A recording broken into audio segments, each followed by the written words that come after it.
Hello everyone, welcome to Uttam's academy turning points. ఈరోజు current అఫైర్స్లో భాగంగా మనం 12th మార్చ్ 2025 చూడబోతున్నాం.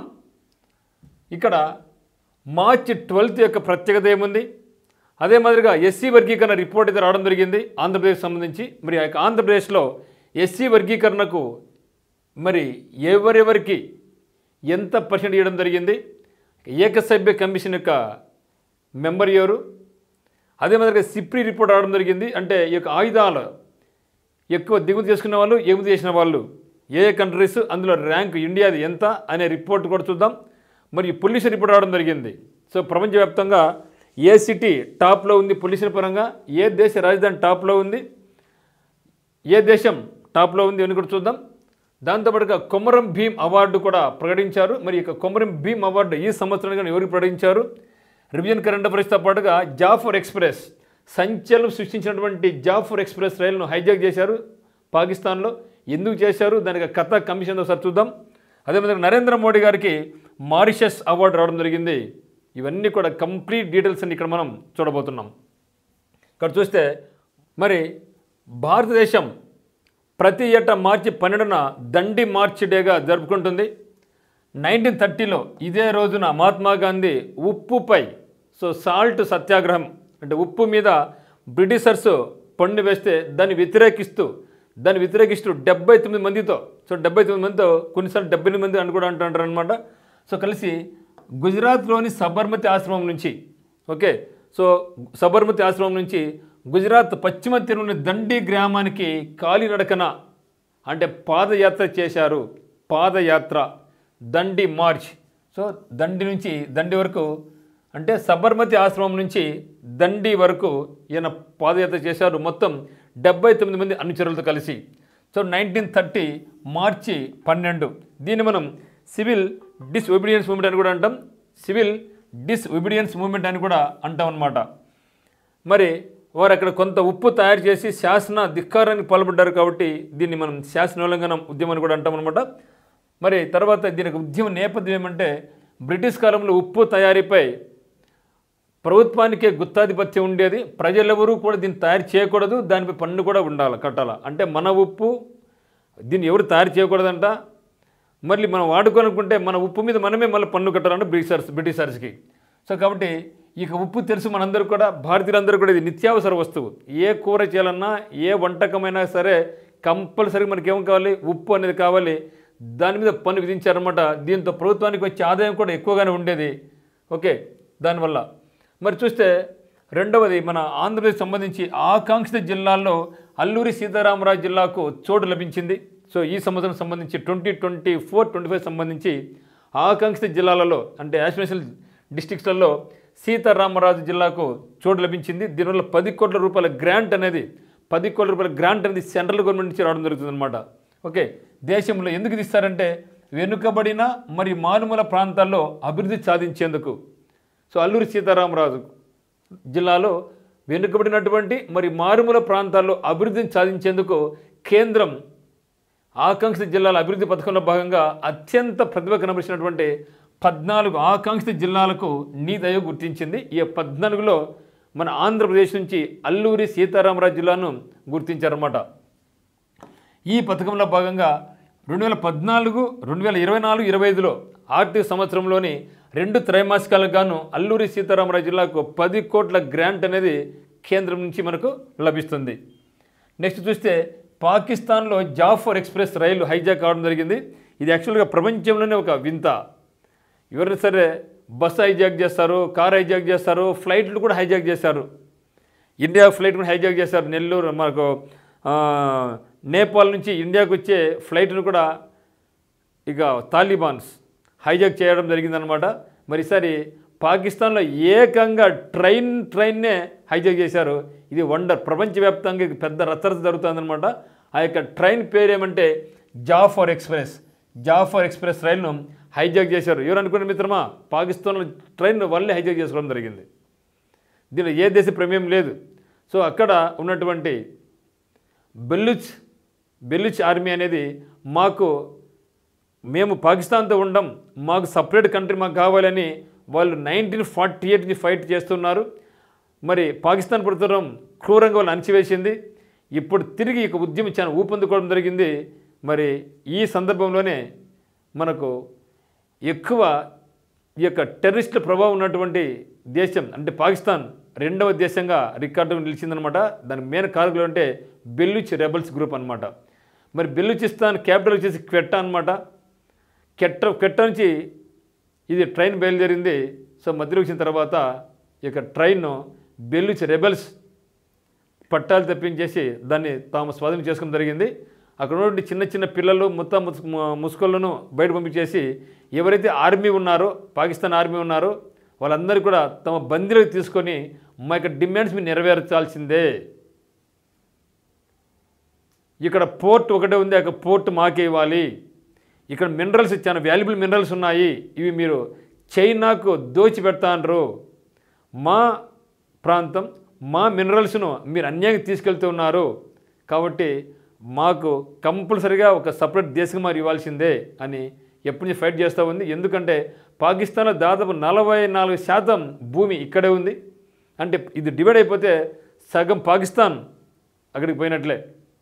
అయితే జనాభా తక్కువ, కేవలం 1.4 crores అంటే 20 కోట్ల పైగా జనాభా పాకిస్తాన్లో ఉంటే అందులో కేవలం 1.4 crores మాత్రమే ఇక్కడ బెలూచిస్తాన్లో నివసిస్తున్నారన్నమాట. మరి ప్రతి చాలా తీవ్రంగా ఉందన్నమాట. ఫైట్ చాలా భయంకరంగా జరుగుతూ ఉంది. మరి చూద్దాం ఏమవుతుందన్నమాట. మరి పాత పాట పాడుతూ ఉంది పాకిస్తాన్ అయితే. దీని వెనకాల ఇండియా హస్తం ఉంది, దానికి వంత పడితే మళ్ళీ చైనా కూడా నమ్ముతుంది అనమాట. భారత్ ప్రమేయం లేకోకుండా వాళ్ళు అక్కడ దాడులు చేయలేరు, పాకిస్తాన్ హస్తం ఉంది. పాకిస్తాన్ చైనా ఇద్దరు చెప్పేది ఏమంటే ఖచ్చితంగా దీని వెనకాల అయితే మాత్రం భారత్ యొక్క హస్తం ఉంటుంది అని వాళ్ళు నమ్ముతూ ఉంటారు. ఇప్పుడు ఇంకో కంట్రీ యాడ్ అయిందనమాట. ఆఫ్ఘనిస్తాను భారత్ రెండు కలిసి మా మీద దాడులు చేస్తున్నాయని పాకిస్తాన్ తీవ్రంగా ఆరోపిస్తూ ఉందన్నమాట. ఒకసారి చూద్దాం ఇది జాఫర్ ఎక్స్ప్రెస్ ఏందో ఒకసారి చూద్దాం. మరి దాదాపుగా 500 మంది ప్రయాణికులతో కూడినటువంటి జాఫర్ ఎక్స్ప్రెస్ 11 మార్చి 2025న బలూచిస్తాన్లోని క్వెట్టా, సో క్వెట్టా అనేది ఏమంటే బలూచిస్తాన్ యొక్క రాజధాని క్వెట్టా నుంచి పెషావర్కు బయలుదేరింది.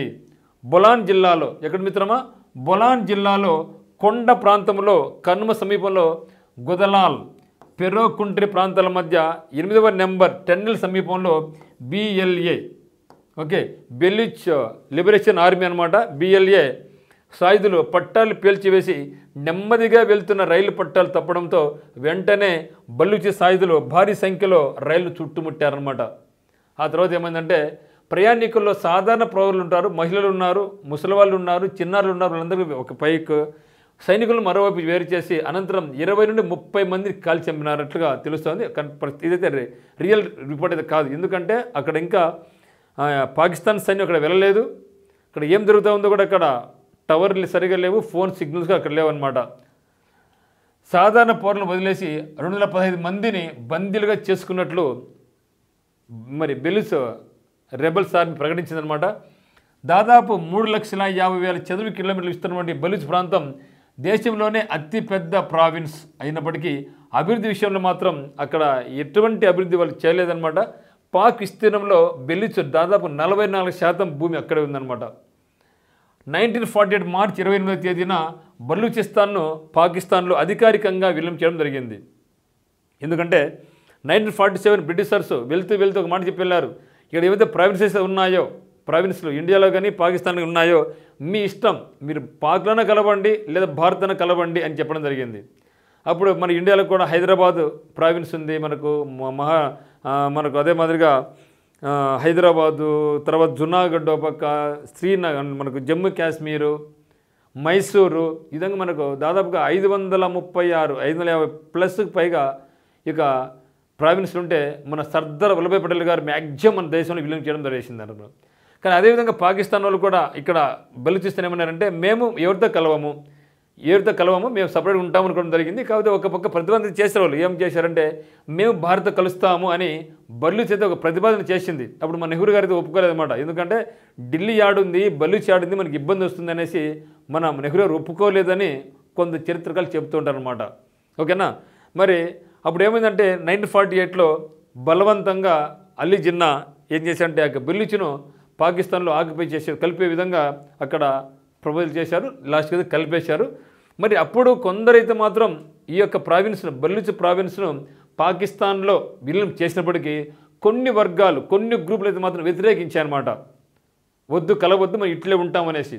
మరి ఎవరైతే వ్యతిరేకించారో అప్పుడు ఆ యొక్క వ్యతిరేకత కొనసాగుతూ వచ్చి ఈ రోజుకి ట్రైన్ హైజాక్ చేసే స్థాయికి వాళ్ళు ఎదిగారనమాట. మరి పాకిస్తాన్ నుండి విడిపోయి ప్రత్యేక ప్రాంతంగా ఏర్పడాలన్న లక్ష్యంతో BLA బలూచ్ లిబరేషన్ ఆర్మీ పోరాటం చేస్తూ ఉందన్నమాట. పర్వతమయ బలూచిస్తాన్లో అపారమైనటువంటి సహజ సంపద ఉంది. సహజమైన నిక్షేపాలు ఎక్కువ ఉన్నాయి. అరేబియా తీరం వెంట ఏకైక అతిపెద్ద గ్వాదర్ పోర్ట్ కూడా అక్కడే ఉందన్నమాట. ఇది మనకి చాలా ఇంపార్టెంట్. గతంలో అనేక మార్లు చేయడం జరిగిందన్నమాట. సో గ్వాదర్ పోర్టు ఏ దేశంలో ఉంది అని అడిగారన్నమాట. పాకిస్తాన్. ఒకవేళ బలూచిస్తాన్ సపరేట్ కంట్రీ అయితే గ్వాదర్ పోర్ట్ అనేది బలూచిస్తాన్కి వెళ్ళిపోద్ది అనమాట. అప్పుడు పాకిస్తాన్కి చాలా ఇబ్బంది జరుగుతుంది అనమాట. మరి గ్వాదర్ పోర్టుకి చైనా మార్గం ఏర్పాటు చేసుకోవడం జరిగింది. చైనా అక్కడ ఇన్వాల్వ్ అయి ఉండదన్నమాట. సో దానివల్ల పాకిస్తాన్ను ఏం చేయలేకపోతున్నమాట. బలూచ్ ఆర్మీ చిన్నదే కదా, మరి అతి పెద్ద కంట్రీ అయినటువంటి చైనా కూడా ఇక్కడ పాకిస్తాన్ సపోర్ట్ ఉంది కాబట్టి వీళ్ళు త్వరగానే అంటే ఆ యొక్క త్వరగా విడిపోలేకున్నారనమాట. అది ప్రాబ్లం అన్నమాట. ఓకే, బలూచిస్తాన్ రాజధాని క్వెట్ అనమాట. మరి పాకిస్తాన్ ప్రధానమంత్రి ఇప్పుడు జుట్టు పేక్కుంటాడు రోజు మహానుభావుడు. ఏం చాలా అర్థం కావడంలే. ఎవరంటేనా షెహబాజ్ షరీఫ్ జుట్టు పెక్కుంటున్నాడు. ఏంద్ర ఇట్లా పెద్ద పరిస్థితి రోజు దిగజారిపోతూ ఉంది. ఓ పక్కేమో బలూచిస్తాన్ సపరేట్ కంట్రీ కాదు అంటారు, ఒక పక్క సింధు వాళ్ళు అట్లా అంటారు, ఒక పంజాబీలు అంటున్నారు. అంటే ఒకవేళ ఇది ఎట్లుందంటే ఒక పక్క POK పాక్ ఆక్యుపైడ్ కాశ్మీర్ వాళ్ళు మేము ఇండియాలో కలుస్తామని వాళ్ళ పక్క ఉద్యమాలు చేస్తూ ఉన్నారు. బలూచిస్తాన్ వాళ్ళు ఆఫ్ఘనిస్తాన్తో కలిసిపోయి మాకు సపరేట్ కంట్రీ కలిసి వాళ్ళొక పక్క ఫైట్ చేస్తున్నారు. సింధు వాళ్ళు మేము బాగా సంపదవంతులము, మా ట్యాక్స్ అంతా కూడా వేరు చేస్తాం, వాళ్ళు పక్క ఫైట్ చేసుకుంటున్నారు. ఈ విధంగా మొత్తానికైతే ఇక పాకిస్తాన్ మొత్తం గందరగోళంగా ఉంది. వాళ్ళు ఇంతవరకు ఏం ఫోకస్ చేశారంటే ఇండియాని ఎట్ట దెబ్బ కొట్టాలా అప్పుడే మాకు సంతోషంగా ఉంటుందని ఆలోచించి తమ దేశాన్ని గురించి పట్టించుకోకుండా ఉంటే ఇప్పుడు మొదటికి మోసం వచ్చేసి వాళ్ళు తిరుగుడు తనుకు సస్తారన్నమాట. నెక్స్ట్, ఫిలిప్పైన్స్ మాజీ అధ్యక్షుడు రోడ్రిగో దుతర్తే అరెస్ట్ కావడం జరిగింది. ఒక దేశ ప్రెసిడెంటు మరి ఫిలిప్పైన్స్లో ఆయన్ను అరెస్ట్ చేశారు. ఎందుకు అరెస్ట్ చేశారు ఇక్కడ మనం చూద్దాం అనమాట. ఎవరంటే ఆయన పేరు రోడ్రిగో దుతర్తే దూత అని గుర్తుపెట్టుకోండి. దూతర్తే అని గుర్తుపెట్టుకోండి. సో అధ్యక్షుడిగా ఉన్న సమయంలో ఈయన ఏం చేశాడంటే డ్రగ్స్ అక్రమ రవాణాదారులకు చంపేయాలంటూ దుతర్తే ఇచ్చిన పిలుపుతో వేలాది మంది దారుణ హత్యకు గురయ్యడం అనమాట. అంటే ఎవరైతే డ్రగ్స్ అమ్ముతున్నారో మన దేశంలో వాడిని ఎక్కడికైనా సమీపడేసాడని చెప్పడం జరిగింది. ఆర్డర్స్ ఇచ్చాడు. ఆ దెబ్బతో మొత్తం ఆ యొక్క పిలుపుతో మొత్తం చాలామందిని దారుణంగా హత్య చేయించడం జరిగిందనమాట. అంతర్జాతీయ క్రిమినల్ కోర్టు ICC అంటాం. ICC international criminal court. ఇది ఇంకో పేరు ఉంది కదా, ఇంటర్నేషనల్ క్రికెట్ కౌన్సిల్ కూడా ఇంకోటి ఉందండి. సో ఇక్కడేమంటే మనకు ICC అంటే ఏమంటే ఇంటర్నేషనల్ క్రిమినల్ కోర్టు ఆయనపై విచారణ కూడా ప్రారంభించిందనమాట. ఇక చూస్తే అక్కడ ఈ విచారణ నుండి తప్పించుకునేందుకు ICC నుంచి ఫిలిప్పైన్స్ వైదొలుగుతున్నట్లుగా అధ్యక్షుడిగా ఉన్న దుతర్తే ప్రకటించారు. అప్పుడు ఏం చెప్పిందంటే ICC నీ మీద క్రిమినల్ చర్య తీసుకుంటామంటే ఏం చేశాం మనవాడు ICCని సభ్యత్వం రద్దు చేసి పడేసినాడు. మేము ICCలో రాంపో అని సభ్యత్వం రద్దు చేసి పడేసాం అనమాట. ఆ తర్వాత కామన్గానే ఎలక్షన్ జరిగాయి. 2022లో ఎలక్షన్ జరిగినాయి అనమాట. ఆ యొక్క ఎన్నికల్లో దుతర్తే ఓడిపోయి ఫెర్డినాండ్ మార్కోస్ అధ్యక్షుడు కావడం జరిగింది. మనకు తెలిసిందే కదా, ఏ దేశంలో ఒక అధ్యక్షుడు అయినారంటే వాని మీద ప్రతీకారం తీసుకోవాల్సిందే. మరి చూస్తేనే ఇప్పుడు ఆంధ్రప్రదేశ్ తెలంగాణ అయితే చూస్తున్నాం కదా, ఎవరైతే కొత్తగా ముఖ్యమంత్రి అవుతారో పాత ముఖ్యమంత్రి మీద పగలు ఈయన వచ్చి ఆయన ఈయన ఇట్లే ఇక్కడ కూడా అంతే. అంటే ఇది ఒక ఆంధ్ర ఒక తెలంగాణలో కాదు, ఏ దేశం పైన ఇదే కొనసాగుతూ ఉందని భావించండి. సో గతంలో కూడా అంత అమెరికాలో జో బైడెన్ ట్రంప్ మీద ప్రతీకారము, ఇప్పుడు ట్రంప్ వచ్చిన తర్వాత జో బైడెన్ మీద ప్రతీకారం. ఇప్పుడు ఎట్లా విన్న రాజకీయాలు దారుణంగా తయారైపోతాయి అనమాట. సో ఒకటి 2022లో జరిగిన ఎన్నికల్లో ఫెర్డినాండ్ మార్కోస్ కొత్తగా అధ్యక్షుడు కావడం జరిగింది. అనంత పరిణామాల్లో దుతర్తేపై వచ్చిన ఆరోపణలపై విచారణ తిరిగి ICC 2023 జూలైలో ప్రారంభించిందనమాట. అంటే ఈయన ఏం చేసిన జనహననానికి అంటే జెనోసైడ్ అనమాట, జనహననానికి పాల్పడ్డారంటూ వచ్చిన ఆరోపణలపై దుతర్తేకు వారెంట్ జారీ చేయగా ఈ వారెంట్లు స్పందనగా దుతర్తేను పోలీసులు అదుపులోకి తీసుకున్నారని ప్రస్తుత అధ్యక్షుడు ఫెర్డినాండ్ మార్కోస్ చెప్పారు. అంటే ప్రస్తుతం ఎవరైనా ఫెర్డినాండ్ మార్కోస్ ప్రెసిడెంట్ అనమాట. అరెస్ట్ అయిన వ్యక్తి ఎవరంటే రోడ్రిగో దూత దూత దూత అని గుర్తుపెట్టుకోండి, దుతర్తే దూత దూత అని గుర్తుపెట్టుకోండి. మరి ఫిలిప్పైన్స్ క్యాపిటల్ ఏమంటే మనీలా, కరెన్సీ వచ్చేసి పెసో. మరి ఐసీసీ ఇక్కడ దీనికి హెడ్ క్వార్టర్స్ అంటే international criminal court head quarters ఎక్కడ ఉందంటే ద హేగ్, అంటే ఇది నెదర్లాండ్ యొక్క క్యాపిటల్. సో నెదర్లాండ్ క్యాపిటల్ అయినటువంటి ద హేగ్లో ఉంది. మరి ఇదే పేరుతో మరి ఇంకోటి కూడా ఉంది కదా, ఐసీసీ అంటే ఇంటర్నేషనల్ క్రికెట్ కౌన్సిల్, జైషా దానికి చైర్మన్గా కొనసాగుతున్నారనమాట. చిన్న వయసులోనే జైషా ఐసీసీకి అధ్యక్షుడు కావడం జరిగిందనమాట. అతి చిన్న వయసులోనే, at the age of just 34 ఇయర్స్లోనే. మరి దీనికి హెడ్ క్వార్టర్స్ ఎక్కడుందంటే దుబాయ్లో ఉంది. దుబాయ్ ఎక్కడుందంటే యూఏఈలో ఉంది, యునైటెడ్ అరబ్ ఎమిరేట్స్లో ఉందన్నమాట. మరి చూస్తే నరేంద్ర మోడీ గారికి మారిషస్ అత్యున్నత పురస్కారం అందించింది. ఇప్పుడే మన నరేంద్ర మోడీ గారు అనేక దేశాల నుంచి ఆ యొక్క దేశాల యొక్క హైయెస్ట్ సివిలియన్ అవార్డ్స్తో పాటుగా ఇది హైయెస్ట్ అవార్డ్స్ని అందుకోవడం జరిగింది. ఇప్పుడు కొత్తగా ఏమైందంటే నరేంద్ర మోడీ గారికి మారిషస్ కూడా తమ దేశం యొక్క హైయెస్ట్ ఆనర్తో సత్కరించింది. దీంతో నరేంద్ర మోడీ గారికి 21 ఇంటర్నేషనల్ అవార్డ్స్ రావడం జరిగింది. 21 దేశాలు వాళ్ళ యొక్క అత్యున్నత అవార్డ్స్ ఇవ్వడం జరిగింది. మరి ఇది నెంబర్ 21 కదా. ఇప్పుడు మీకు ఒక క్వశ్చన్, ఈ వీడియో చూసే వాళ్ళందరూ కూడా క్వశ్చన్, మరి ప్రధాని నరేంద్ర మోడీ గారు భారతదేశానికి ఎన్నవ ప్రధాని? మీరు కమెంట్ తెలియపరచండి, లాస్ట్లో ఆన్సర్ చెప్తా. సో ప్రధాని నరేంద్ర మోడీ గారు భారతదేశానికి ఎన్నవ ప్రధానమంత్రి అనేది మీరు కమెంట్ తెలియపరచండి. మరి చూస్తే ఈయనకు the great commander of the order of the star and key of the Indian Ocean అనే బిరుదుతో సత్కరించారనమాట. భారతదేశ ప్రధానమంత్రి నరేంద్ర మోడీకి మారిషస్ దేశ అత్యున్నత పురస్కారమైనటువంటి the grand commander of the order of the star and the key Indian Ocean లభించింది. ఈ పురస్కారం అందుకున్న మొట్టమొదట భారతదేశ ప్రధాని ఎవరంటే నరేంద్ర మోడీ గారే చరిత్రలో నిలిచిపోతారనమాట. మరి ఒక్కసారి చూస్తే ఈ యొక్క మారిషస్ గురించి, మారిషస్ క్యాపిటల్ ఏమంటే రూపీ అనమాట. క్యాపిటల్ ఏమంటే రూపీ కరెన్సీ, క్యాపిటల్ వచ్చేసి పోర్ట్ లూయిస్. మరి మారిషస్ను మినీ ఇండియా అంటారు. మినీ ఇండియా అంటే ఎందుకు మినీ ఇండియా అంటారంటే ఆ దేశ జనాభాలో 70% మంది భారతీయ మూలాలున్న వ్యక్తులే. 70% భారతీయ మూలాలున్న వ్యక్తులు ఉన్నారు కాబట్టి మారిషస్ను మనం మినీ ఇండియా అని కూడా అంటూ ఉంటారనమాట. మరి దీని యొక్క క్యాపిటల్ ఏమంటే పోర్ట్ లూయిస్. మరి మనం 2 days ముందు కూడా చూసాం పోర్ట్ విల్లా అనేది ఏ దేశం యొక్క క్యాపిటల్ మనం ఇటీవల చూడడం జరిగింది. ఆ కంట్రీ పేరేమంటే వన్ అవుట్ లలిత్ మోడీ గారు, అంటే ఐపీఎల్ యొక్క సృష్టికర్త అయినటువంటి లలిత్ మోడీ గారు ఇక్కడ అక్రమాలు చేసిన తర్వాత లండన్ పారిపోయినారు. అక్కడి నుంచి కూడా తప్పించిన ఉద్దేశంతో ఈ యొక్క వన్ అవుట్ దేశం యొక్క పౌరసత్వం తీసుకోవడం జరిగింది. మరి ఆ దేశం అతని యొక్క పౌరసత్వం తిరిగి రద్దు చేసిందనమాట.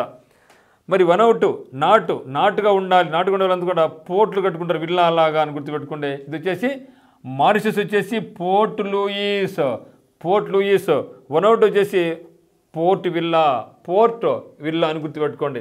అయితే PM Narendra Modi the first Indian to receive this prestigious award which recognises his contributions to strengthening ties between India and Mauritius.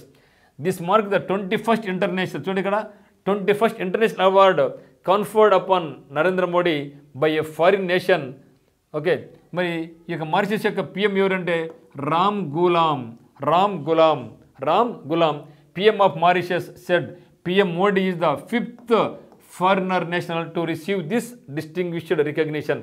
అయితే ఇంతవరకు ఈ యొక్క మారిషస్ దేశం 5 మంది విదేశీయులకు మాత్రమే ఈ యొక్క అవార్డు ఇచ్చింది. అందులో 5వ వార్డు మన నరేంద్ర మోడీ గారు అన్నమాట. మరి అదే చూస్తే భారతదేశంలో అత్యున్నత పౌర పురస్కారం ఇది మనకు భారతరత్న. మరి భారతదేశంలో భారతరత్న అయితే పాకిస్తాన్లో ఆ దేశం అత్యున్నత పౌర పురస్కారం ఏదంటే నిషాన్-ఏ పాకిస్తానీ. మరి నిషాన్-ఏ పాకిస్తానీ అనే అవార్డును మొట్టమొదటగా గెలుచుకున్న భారతదేశ ప్రధాని ఎవరంటే మొరార్జీ దేశాయ్. సో మొరార్జీ దేశాయ్ గారికి భారతరత్న వచ్చింది, అటు పాకిస్తాన్ హైయెస్ట్ అవార్డు కూడా రావడం జరిగింది. ఇది మనకు చాలా important.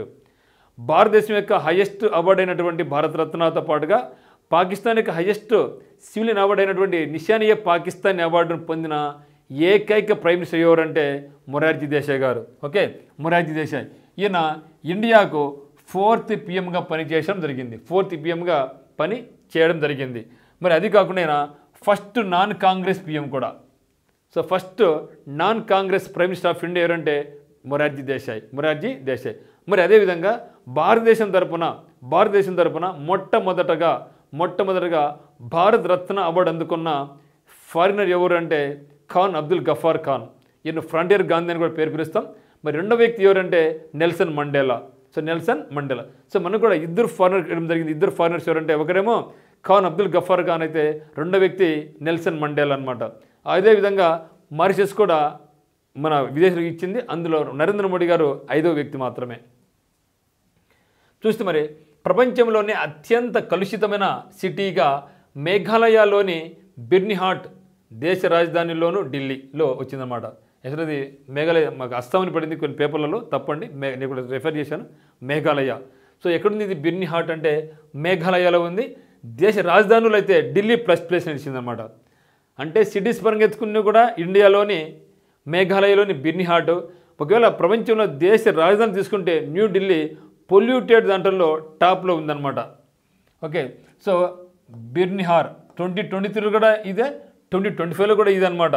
So Delhi the most polluted capital of 13 world the top 20 most polluted cities in India. Okay, మరి ఇదేమంటే బిర్నిహాట్ అనేది ఎక్కడుందంటే మేఘాలయలో ఉంది.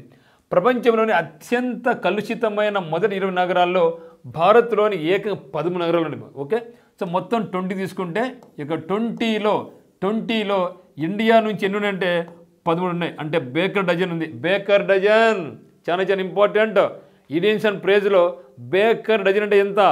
Number 13 is called baker's dozen.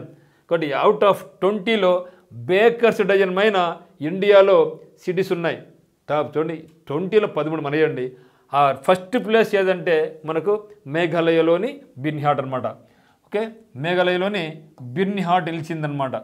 మరి అంటే బిర్నిహాట్ దేంటిది? బిర్నిహాట్. ఓకేనా, బిర్నిహాట్ దేని పరంగా ఇది? సిటీస్ పరంగా అయితే మొట్టమొదటిది ఏది అంటే బిర్నిహాట్. మరి రాజధానుల పరంగా దేశ రాజధానుల పరంగా అయితే మనకి ఏంటంటే న్యూఢిల్లీ నిలిచింది అనమాట. దేశ రాజధానుల్లో ప్రపంచంలోనే అత్యంత కలుషితమైన రాజధానిగా న్యూఢిల్లీ నిలిచిందనమాట. మరి ఇక రిపోర్ట్ ఎవరు రిలీజ్ చేశారంటే Switzerland company air pollution report చేసిందనమాట. ఇక రిపోర్ట్ పేరేమంటే వరల్డ్ ఎయిర్ క్వాలిటీ రిపోర్ట్ 2024 అనమాట.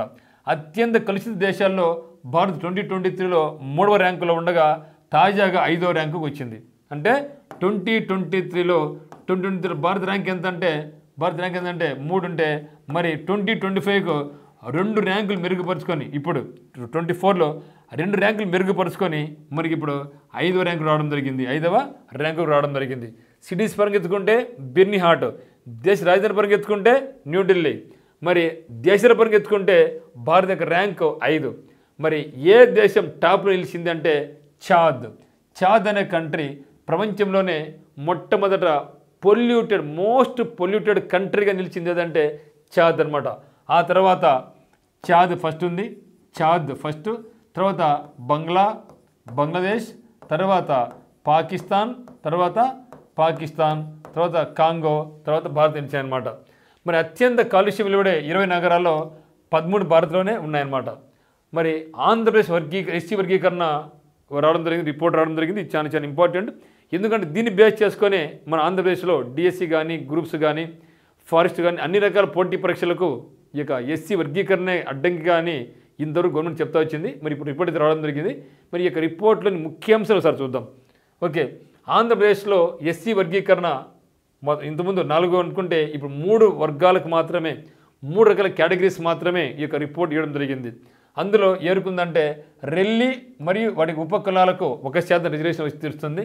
మాదిగ మరియు ఉపకులాలకు వచ్చేసి 6.5%, మాలా మరియు ఉపకులాలకు 7.5%. అంటే రెల్లి మాదిగ ఉపకులాలు కలుపుకుంటే 6.5% ఉంటే మాలకు వచ్చేసి 7.5% మనకు గవర్నమెంట్ జాబ్స్లో కానీ లేకుంటే ఉన్నత విద్యలో కానీ వీళ్ళకి రిజర్వేషన్ అనేది వర్తిస్తుంది అనమాట. ఎస్సీల వర్గీకరణను ఏబీసీగా వర్గీకరించారు. మనకి బీసీలో ఉంది BCA, BCB, BCC, BCD, BCA ఉన్నట్లే ఇక ఎస్సీ వర్గీకరణలో కూడా మనకి ఏముందంటే ఏబీసీ కేటగిరీలుగా విభజించారన్నమాట. సో దీనికి ఈ యొక్క ఏకసభ్య కమిషన్ ఎవరు హెడ్ అంటే రాజీవ్ రంగన్ మిశ్రా ఇక ఎస్సీ వర్గీకరణకు ఏకసభ్య కమిషన్ హెడ్గా కొనసాగారన్నమాట. మరి ఏ కేటగిరీలో ఎవరున్నారంటే రెల్లి మరియు వాటికి ఉపకులాలు 1% రిజర్వేషన్ ఉందన్నమాట. మరి బి కేటగిరీలో ఎవరున్నారంటే మాదిగ మరియు వాటి ఉపకులాలు 6.5% రిజర్వేషన్ ఉందన్నమాట. మరి తీసుకుంటే సి కేటగిరీలో మాల మరియు ఉపకులాలకు 7.5% రిజర్వేషన్ వర్తిస్తుంది అనమాట. ఏ కేటగిరీలో అడగచ్చు అనమాట. ఏ కేటగిరీలో ఏ కులం ఉంది రెల్లి, బి కేటగిరీలో మాదిగ, సి కేటగిరీలో మాల.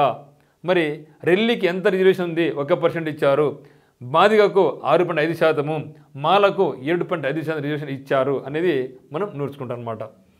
నెక్స్ట్ చూస్తే ఈ నివేదికను సిఎస్ అంటే చీఫ్ సెక్రటరీ అయినటువంటి విజయానంద్కు రాజీవ్ రంగన్ మిశ్రా ఈ యొక్క రిపోర్టును సబ్మిట్ చేయడం జరిగింది.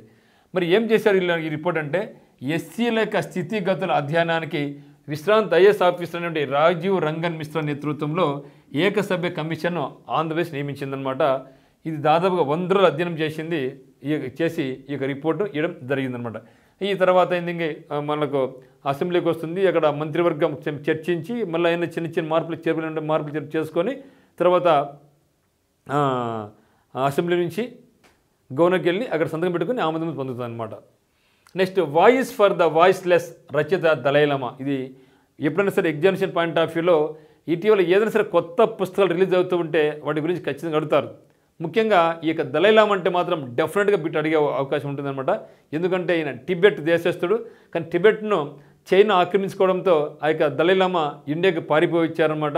ఇక్కడ ఆశ్రమం పొందుతూ ఉన్నారు, ఏజ్ కూడా ఎక్కువ అయిపోయింది. నెక్స్ట్ తన వారసునిగా కూడా వేరే వాళ్ళని నియమించాలా అనుకుంటున్నారు. గతంలో ఏమైనా ఎవరంటే టిబెట్లు పుట్టిన వాళ్ళే అనుకోవడం జరిగింది, కానీ ఇప్పుడు ఒక స్టేట్మెంట్ చేయడం జరిగింది. ఏమంటే ఒక టిబెట్ అంటే ఇక దలైలామాగా నా యొక్క వారసుడిగా టిబెట్లో పుట్టిన వ్యక్తి కాదు, టిబెట్ పక్కన కూడా పుట్టిన వ్యక్తి కూడా మేము ఇవ్వబోతున్నాం అని తన యొక్క రాసిన పుస్తకమైనటువంటి voice for the voiceless, voice okay VOICE voice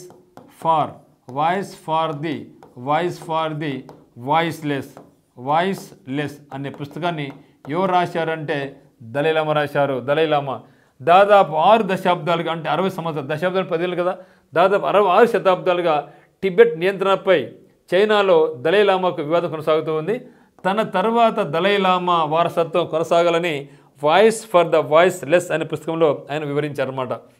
మరి ఆయన మన దేశంలో వారసత్వం పొందుతున్నారు కదా, అంటే ఆశ్రయం పొందుతున్నారు. ఇక ఆశ్రయాన్ని ఏమంటామంటే మనం ఇంగ్లీష్లో అసైలం అంటాం.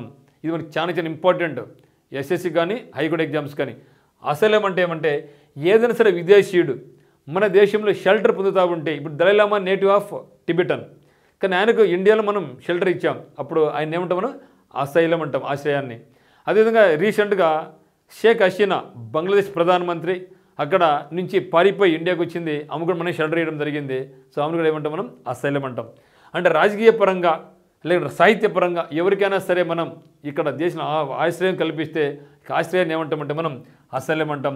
ఇంకో మీనింగ్ ఏమంటే అసైలం అంటే ఒకటేమో షెల్టర్ పాయింట్ ఫారినర్స్కి, ఇంకోటేమో హాస్పిటల్ అంటే మెంటల్లీ ఇల్ ఉండే పర్సన్స్ను ఉంచే గదిని హాస్పిటల్ కూడా ఏమంటామంటే మనం అసైలం అంటాం. మరి ఈ యొక్క పుస్తకంలో తన వారసుడు చైనా బయట ఉన్నాడని పుడతాడని కూడా పేర్కొనడం జరిగింది. 14వ దలైలామాగా అవతరించిన టెంజిన్ గ్యాడ్సో 23 ఏళ్ల వయసులో టిబెట్ నుండి భారత్ వలస వచ్చాడు. నాడు టిబెట్ను ఆక్రమించిన చైనాకు వ్యతిరేకంగా ఆయన గెలవింపారు. సో 1989లో నోబెల్ శాంతి బహుమతి కూడా లభించింది ఆయనకు. 1989లో నోబెల్ శాంతి బహుమతి కూడా లభించింది. ప్రస్తుతం దలైలామా భారత్లోని ధర్మశాలలో ఆశ్రయం పొందుతూ ఉన్నారన్నమాట. నేను చూస్తే అతిపెద్ద ఆయుధ దిగుమతిదారు ఉక్రెయిన్, ఎగుమతిదారు అమెరికా అనే సిప్రి ఈ రిపోర్ట్ ఇవ్వడం జరిగింది. అడగచ్చు అనమాట, రీసెంట్గా సిప్రి ఇచ్చిన రిపోర్ట్ ప్రకారము ఏ దేశం ఎక్కువ ఆయుధాలను కొనుగోలు చేసిందంటే ఉక్రెయిన్. ఎందుకు? రష్యా అంత పెద్ద కంట్రీతో ఢీ కొంటున్నాడంటే అది ఆషమాషి వ్యవహారం కాదు కదా. అందువల్ల అనేక దేశాల నుంచి ఈయన ఎక్కువ దిగుమతి చేసుకోవడం జరిగింది. మరి ఎక్కువ ఎగుమతి చేసింది ఎవరంటే America. No doubt at all. ఎక్కడ యుద్ధాలు పెడతాడు, తన యొక్క మందు కూడా అంతా అమ్ముకుంటూ ఉంటాడు. ఇది మనకు అనుకోవచ్చు. ఓకే, మరి చూస్తే 2020 నుంచి 2024 ఈ యొక్క డేటాను ఎవరు రిలీజ్ చేసింది? సిప్ రిలీజ్ చేసింది. ఎందుకంటే మనకు 2021లో 22లో వార్ స్టార్ట్ అయింది కదా, 21 వార్ స్టార్ట్ అయింది. రష్యాతో దీర్ఘకాలంగా యుద్ధం కొనసాగిస్తున్న ఉక్రెయిన్ ప్రపంచంలోనే అతిపెద్ద ఆయుధ దిగుమతిదారుగా ఉంది. ఆ తర్వాత భారత్దే. ఎందుకు భారత్ అంటే భారతదేశానికి ఈ పక్క పాకిస్తాన్, ఆ పక్క చైనా ఉంది. మరి అటువంటి డ్రాగ్ను ఢీ కొట్టాలంటే మరి ఖచ్చితంగా మనకు కూడా మందుగుండ కావాల్సిందే. ఈ పక్క పాకిస్తాన్ ఎప్పుడెప్పుడు అది ఉంది. కానీ ఈ రెండింటిని కూడా మనం బ్యాలెన్స్ చేసుకోవాలంటే మనకు వేరే దారి లేదు. సో మొట్టమొదటి కంట్రీ ఉక్రెయిన్ అయితే, రెండవ కంట్రీ ఎవరిదండి? ఇండియాదే. మరి దీన్ని ఈ యొక్క రిపోర్ట్ ఎవరు రిలీజ్ చేశారంటే అంతర్జాతీయ మేధో మదన సంస్థ Stockholm International Peace Research Institute, అంటే ఇంటర్నేషనల్ మేధో మదన సంస్థ, ఓకే, సిప్రి అంటే Stockholm International Peace Research Institute release చేసిందనమాట. మరి Ukraine became the world's largest importer of major arms in the period 2020-2024, with its imports increasing nearly 100 times over compared to 2015. అంటే చూడండి 2015-19 compare చేస్తే 100 times పెంచుకుంది అనమాట Ukraine. SIPRI అంటే మనకు Stockholm International Peace Research Institute అనమాట. India was the world second largest arms importer. First Ukraine, Ukraine రెండోదారు India. With its import reflecting perceived threats from both China and Pakistan. China నుంచి పాకిస్తాన్ మరి threat ఉంది కాబట్టి. మరి ప్రపంచంలో అతిపెద్ద ఆయుధ ఎగుమతిదారులు ఎవరంటే ఫస్ట్ వన్ వచ్చేసి అమెరికా, రెండోది వచ్చేసి ఫ్రాన్స్, మూడు వచ్చేసి రష్యా. అయితే భారతదేశం ఎక్కువగా ఏ దేశం నుంచి ఆయుధాలు కొనుగోలు చేస్తుందంటే రష్యా నుంచి, రెండవ దేశం వచ్చేసి ఫ్రాన్స్ నుంచి మనం కొనుగోలు చేస్తున్నాం అనమాట. అంతర్జాతీయంగా భారత్ చేసుకున్న ఆయుధ దిగుమతుల్లో అధిక భాగం రష్యా నుంచే వచ్చాయి 36% వరకు. తర్వాత ఫ్రాన్స్లో 20%. అయితే మరి పాకిస్తాన్ దిగుమతి చేసుకునే దేశాల్లో ఎక్కువ చేసుకునేదంటే ఓన్లీ చైనా నుంచి చూడండి 81%. మనకి కేవలం రష్యా మీద డిపెండ్ అయింది 36% అయితే, తర్వాత ఫ్రాన్స్ 28% అయితే, కేవలం పాకిస్తాన్ ఒక్క చైనా నుంచి మాత్రమే 81% ఆయుధాలను కొనుగోలు చేసుకుంటూ ఉందన్నమాట. సో కొమరం భీం జాతీయ పురస్కార విజేత ఎవరంటే సాయి కుమార్. కొమరం భీం జాతీయ పురస్కార విజేత కొమరం భీంకి ఇవ్వడం జరిగిందనమాట. మరి 2024 సంవత్సరానికి గాను సాయి కుమార్కు ప్రతిష్టాత్మక కొమరం భీం జాతీయ పురస్కారాన్ని ఇచ్చడం జరిగింది. మరి ఈ యొక్క అవార్డుని ఎవరు ఇస్తారంటే భారత్ కల్చరల్ అకాడమీ, అదే మాదిరిగా ఓం సాయి తేజ ఆర్ట్స్, అదే మాదిరిగా ఆదివాసీ సాంస్కృతిక పరిషత్, ఈ యొక్క 3 సంయుక్త ఆధ్వర్యంలో గత 12 సంవత్సరాలుగా ఈ యొక్క కొమరం భీం జాతీయ పురస్కారాన్ని అందిస్తున్నారన్నమాట. మరి ఈ యొక్క అవార్డుకి ఏమి ఇస్తారంటే అవార్డుతో పాటు ఒక జ్ఞాపికను 51,000 నగదు బహుమతిని కూడా ఈ యొక్క అవార్డు కింద ఇవ్వడం జరుగుతుంది. మరి రివిజన్ ఒకసారి చూస్తే కోల్కతా హైకోర్టు న్యాయమూర్తి జస్టిస్ జోయ్ మాల్యా బాగ్చి, ఇది గుర్తుపెట్టుకోండి, బాగ్చి 2025 మార్చి 10న సుప్రీంకోర్టు న్యాయమూర్తిగా నియమితులు కావడం జరిగింది. ఈ విషయాన్ని కేంద్ర న్యాయశాఖ మంత్రి అర్జున్ రామ్ మేఘవాల్, సో న్యాయం కావాలంటే అర్జునుడు ఉండాలా కాబట్టి అర్జున్ రామ్ మేఘవాల్ని గుర్తుపెట్టుకోండి. ఆయన సుప్రీంకోర్టులో 6 ఏళ్లకు పైగా సేవలు అందిస్తారు. జస్టిస్ బాగ్చి ప్రమాణం తర్వాత సుప్రీంకోర్టు న్యాయమూర్తుల సంఖ్య 33కి చేరుకుంటుంది. సో గరిష్టంగా అంతమంది ఉండాలి, అంతమంది చేరుకుంటారు అనమాట. హైకోర్టు న్యాయమూర్తుల పదవి విరమణ వయసు 62 సంవత్సరాలు కాగా సుప్రీంకోర్టు న్యాయమూర్తుల వయసు 65. అంటే హైకోర్టులో పనిచేసే వాళ్లకు రిటైర్మెంట్ ఏజ్ ఎంత అంటే 62 అంటే సుప్రీంకోర్టులో పనిచేసే వాళ్ళకి ఎంత అంటే ఏజ్ 65 ఏళ్ళు ఉంటుంది. ఇది మీరు చాలా ఇంపార్టెంట్ భావించండి. తర్వాత అభ్యుదయ రచయితల సంఘం అధ్యక్షుడు అయినటువంటి మరి ప్రముఖ న్యాయవాది అయినటువంటి పెనుగొండ లక్ష్మీనారాయణకు కేంద్ర సాహిత్య అకాడమీ అవార్డు 2024 అందుకోవడం జరిగింది. 2025 మార్చి 8న సాహిత్య అకాడమీ అధ్యక్షుడు మాధవ్ కౌశిక్ చేతుల మీదుగా ఈ అవార్డు స్వీకరించడం జరిగింది. లక్ష్మీనారాయణ రచించినటువంటి పుస్తకం 36 ప్రగతిశీల వ్యాసాల సంకలనం దీపిక, ఇది దీపిక, దేనికంటే దీపికకు ఈ యొక్క అవార్డు వరించింది. సాంస్కృతిక పునరుజ్జీవన ఉద్యమం, సాంస్కృతిక విభాగ ఆవశ్యకత, తెలంగాణ సాయుధ పోరాట సమయంలో ఆంధ్రప్రదేశ్ కవులు రచయితల సంఘీభావం లాంటి వ్యాసాలతో ఈ యొక్క దీపిక పుస్తకంలో ఉన్నాయన్నమాట. తర్వాత గరిమెల్ల బాలకృష్ణ ప్రసాద్ ఇటీవల వార్తలు నిలిచారు. ఈయన పుట్టింది రాజమండ్రి, చనిపోయింది తన స్వంత ఇంటైనటువంటి తిరుపతిలో. ఈయన తిరుమలకు ఆస్థాన పండితుడు కూడా. సో సంగీత విద్వాంసులు గరిమెల్ల బాలకృష్ణ ప్రసాద్ 2025 మార్చి 9న తిరుపతిలో మరణించారు. ఆయన 1000కి పైగా అన్నమయ్య కీర్తనలు. సో అన్నమయ్య మొత్తం 32,000 కీర్తనలు రాస్తే ఈ 32,000 కీర్తనలో 1000 కీర్తనలకు ఈ యొక్క గరిమెళ్ళ బాలకృష్ణ ప్రసాద్ గారు ఏమందించారండి, స్వరం పలికించారు, ఆలపించారు. గరిమెళ్ళ బాలకృష్ణ ప్రసాద్ 1948 నవంబర్ 9 రాజమండ్రిలో జన్మించారు. మరి రైల్వే సవరణ బిల్లుకు లోక్సభ ఆమోద ముద్ర వేసింది. 2024 సంబంధించి రాజ్యసభ మూజువాని ఓటుతో 2025 మార్చి 10న ఆమోద ముద్ర వేసింది. ఈ బిల్లును 2024 డిసెంబర్ 11న లోక్సభ ఆమోదించిందనమాట. ఈ బిల్లు 1905 నాటి రైల్వే చట్ట స్థానంలో కొత్తగా అమలులోకి వస్తుంది. అంటే మన వాళ్ళు పాత తీసుకొని కొత్త పెడతారనమాట. సో ఇది మాత్రమా. So thank you for watching Uttam's academy current affairs. Thank you.